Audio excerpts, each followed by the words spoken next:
Well, good afternoon. Welcome. I've been asked to do a keg shoe modification, and you know, we see these things at clinics all over the place, and the standard square toe trailer type stuff everybody has seen.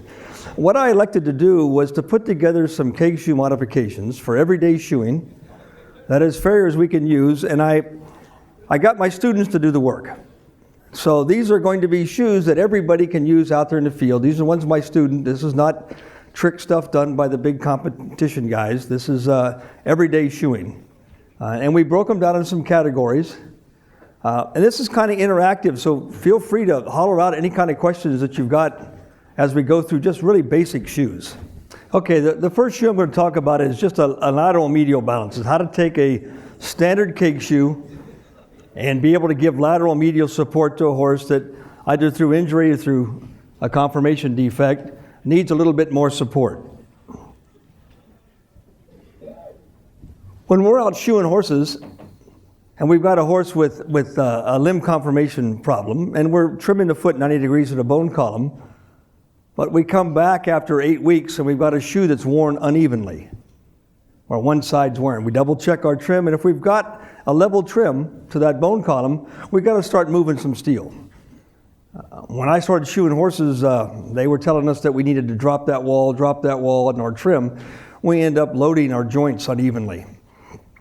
So the best way to do that is if I've got a shoe that's wearing unevenly and I know I have a real flat foot, I know my trim was good, I start sticking some steel out. If you're using keg shoes and you go to move your shoe out to fit full, your nail holes go with it. And then you're putting nails into the hoof wall, you're going to get cracks and fissures, and when you lose a shoe, you're going to lose a lot of foot when it falls off. So you've got to modify your nails to accommodate how much steel you want to leave out. Rye feet like this are going to have some support after your trim. You can't just do a perimeter fit on this horse and do him any kind of justice. So we're going to start sticking a little bit of steel out on him. And of course, the amount of steel we leave is going to be dependent upon the environment the horse lives in, the discipline he's being used in, the rider skill, all those kinds of factors. So we're going to take just a standard, this is just a Kirkhart standard, and we're going to make our modifications to be able to stick it either laterally or medially. We're just going to, in the web, we're just going to put in a series of 4-punch and Pritchell nail holes. We're going to move our nail holes to the inside. That way we're going to be able to use those to nail onto the foot and have some steel sticking out that we get to box and clean up and support the support a limb. Most of the time, if I'm going to have a foot sticking out that way, I want to go all the way back into the heel area, and so fullering the heel on a keg shoe is going to give us just a little bit more width in the back. So I'm punching my nail holes, and most of the time I'll punch all 3 nail holes and then make a determination as to which ones I'm going to use based on how much steel I leave out. You know, we're going to hang a little steel, bring the foot forward, stick it on your hoof stand and look down on it and see if you've got the right amount of steel in the right amount in the right spot. And then you'll determine which ones you want to use. So we end up with a shoe like this, and we're able to use those medial, those inside nails, now to nail the shoe on and have enough shoe sticking out there to support the horse for whatever limb conformation defect it may be having.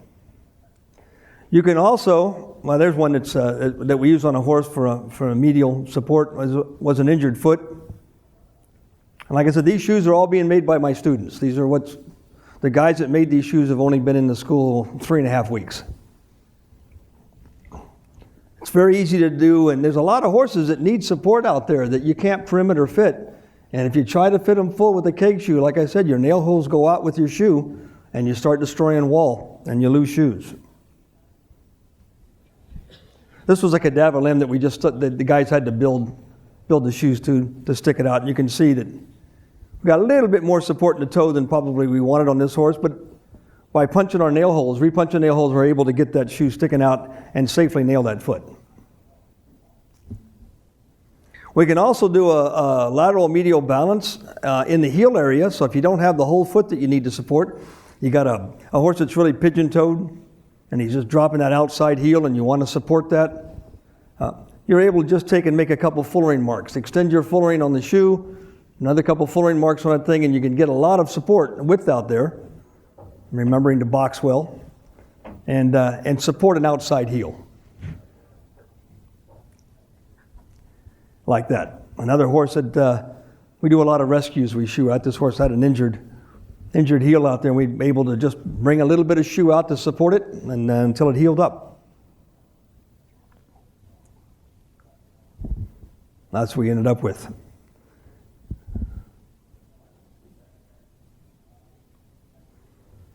Okay, we're going to do some things for Breakover now.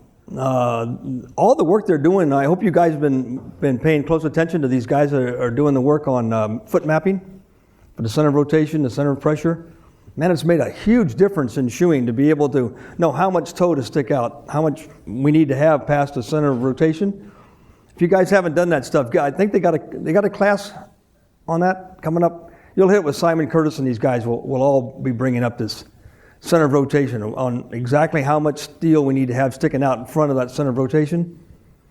So lots of times we can't dress back the dorsal surface of the wall enough to be able to give us our breakover that we need. If I've got a horse that's got some bad feet, if I've got a clubfoot, chronic foundered horse, something with a prolapsed sole, well, I don't want to put a rocker toe in. I don't want to embed that rocker into that foot, particularly if I've dressed back the dorsal surface. So we can bring our breakover back with just a hammer and a keg shoe. This is just thrown in the forge and just chamfered and just kind of lightly cleaned up. It's not ground back, it's hammer forged back in so we don't lose the thickness of our metal and have a problem with the shoe wearing excessively. So anytime you want to use the breakover, ring bone, chronic founder, we get ring bone horses out there and you don't have half round shoes in your truck, you can make one pretty quickly. It's like hammer boxing the shoe, except we're doing the ground surface. It's going to bring that over to the edge and just going to start pounding on that way. And you can go all the way from nail hole 1 to nail hole 1, or all the way from the heel to the heel, whichever you'd like to do for the horses. A lot of old horses just need to break over wherever they're comfortable breaking over. You get a 30-year-old horse, he's got some ring bone issues and some fetlock problems, and he's just somebody's little pasture pet that they periodically ride. And you can affect a pretty good breakover with your hammer without having to remove a lot of dorsal wall. Just going to work around that toe area, and like I said, you can come all the way back to the heels if you'd like.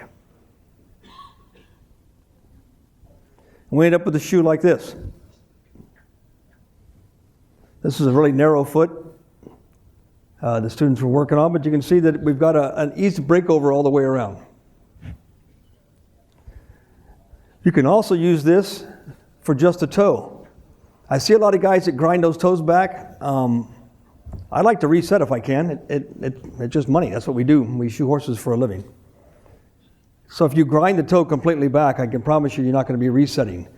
But if you push the steel back in, you're going to thicken that base and get a little better wear. And this was just cleaned up right after the guys started beating on it. And it just makes for a nice rocker toe without having to embed something into the foot. And you can see how much we can bring breakover back on some of these horses, particularly a horse that works in kind of hard surfaces. If I've got street horses, horses on really hard ground, I always bring that breakover back. You know, that horse has to be able to pick his entire weight up in order to break over. So we're going to bring that back a little bit for him. And these shoes work really effectively without having to do a whole lot of work for it. An onion shoe. Onion shoe, we use quite a bit at the onion shoes. In the school, of course, the thing that people like about our school is that we're really, really cheap for the students to work on their horses. And so we get horses in there to shoe that don't have regular farriers. Shoes have been on 12, 14 weeks. You know, all the kind of stuff that most of us guys, after you start shoeing, don't work for these kind of people. An onion shoe is just going to be bringing out the heels, and we're going to do some support on the bars. The bars are part of the hoof wall, a very integral part of that foot. And too many guys just take their hoof knife and gut the heels and just clean those bars all the way out to the sole. When you do that, of course, you weaken the back of the hoof. And then if you need those bars for weight bearing, they're not there anymore. An onion shoe, onion is, the French call a corn an onion. And so if we've got a horse that's got some corns, we're going to bring out on a keg shoe and support that whole corn area so we can show a little relief in there. We're going to have part of that shoe is going to rest on the bar, and then of course we've carved out where the corn is, and then the rest of that shoe is going to be resting on the hoof wall. So the onion shoes, it has a lot of uses out there. We just heard about the asymmetrical shoes. If you've got a horse out there and you're supporting just a little bit of the back of the foot in soft ground, you can pull an onion shoe out and it'll bear a little bit more weight on the heel area without having to go to those $54 a pair Denois shoes. You can pull your shoe out this way. So I've got a horse with deep flexor or my subcarpal check ligament injury, and they're going to go back out and start their hand walking and riding. Good onion heel shoe out in the arena is going to keep those heels up, let the toes sink a little bit, and it's going to help with that rehab process. So all you're doing is taking the round part of your hammer, and you're going to put that onion exactly where you want it, depending on the foot as to how far forward or back you want to do in the heel. And you're bringing it out kind of like a clip. That's all you're doing. You're just coming out here on the hoof surface and going to bring it out like a clip. The ground surface, I'm sorry. And you can see that on the hoof surface, we've got a nice flat area. We brought that onion out to support the heels and to rest on the bars. And we can turn that shoe to fit the heels correctly.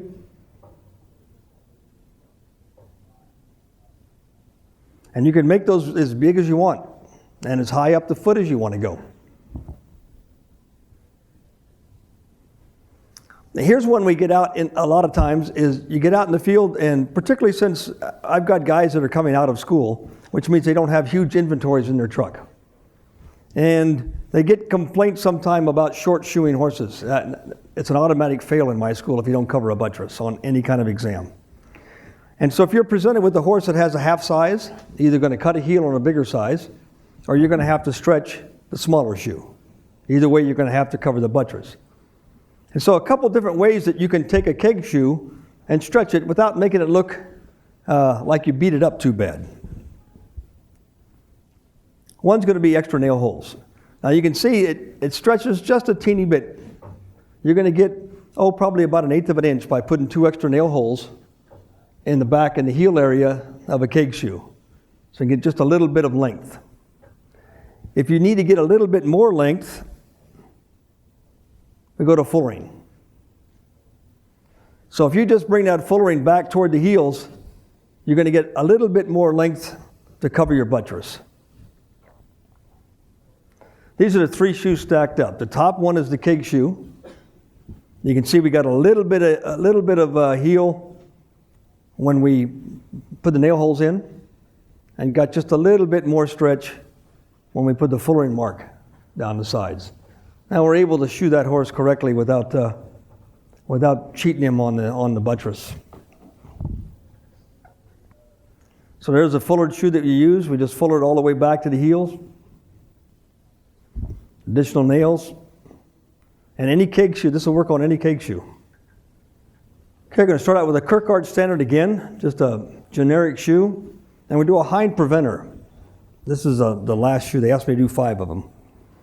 Hind preventer. These are for horses that are base narrow. Those are the good horses that we like to use these things. Base narrow toed out horses. It's a pretty simple shoe to make. You don't see them out there very often, but you know what happens when you end up with a base narrow horse. They're stepping all over themselves. They got this 400-pound clinch cutter that they're removing your shoes with. They scramble in trailers because they have the sensation of wanting to fall all the time. And then they have the potential for interfering, where you're going to have the medial side of one foot strike the medial sides of the opposing foot. We can protect our shoe and protect the horse a little bit with a preventer, and you can do a hind or you can do a front end preventer. They're both the same process. Guys like this have a tendency to interfere, particularly on uneven ground. And if they're striking themselves with a horseshoe, you're going to cause a little bit more damage than if they're just striking themselves with their foot. We're going to start out by just straightening out the branch from the first nail hole back down to about behind the 3rd nail hole, because we want to set that in a little bit so that we have hoof hanging out the outside If the horse steps on himself or goes to pull his shoe off, pulling our medial clinches down, he's going to hit a hoof and not going to hit a piece of steel.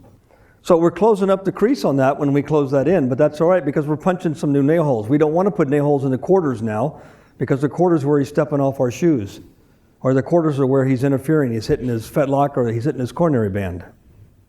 When you bring that in and crush the crease, of course you stretch the shoe. So unless you're going to put a trailer on this, you probably don't want to put a medial trailer on these things anyway, unless you can do a double trailer. You're going to have to cut a heel. So we end up with a shoe, and we're going to start punching a nail hole at the toe, and that's going to be where we're going to nail, and we're going to bypass the quarters with our nailing totally. And then we're going to come back and punch a couple nail holes in the heel area. Now, a lot of times if I'm going to use this shoe on a horse, I like the 4-punch and pritchel for a race nail, for something a little bit thinner. We sort of get back in the heels, it kind of gets a little bit nerve-wracking to drive your nails. And I can fuller out that heel. If I'm going to fuller it, I fuller it before I'm going to cut the heel.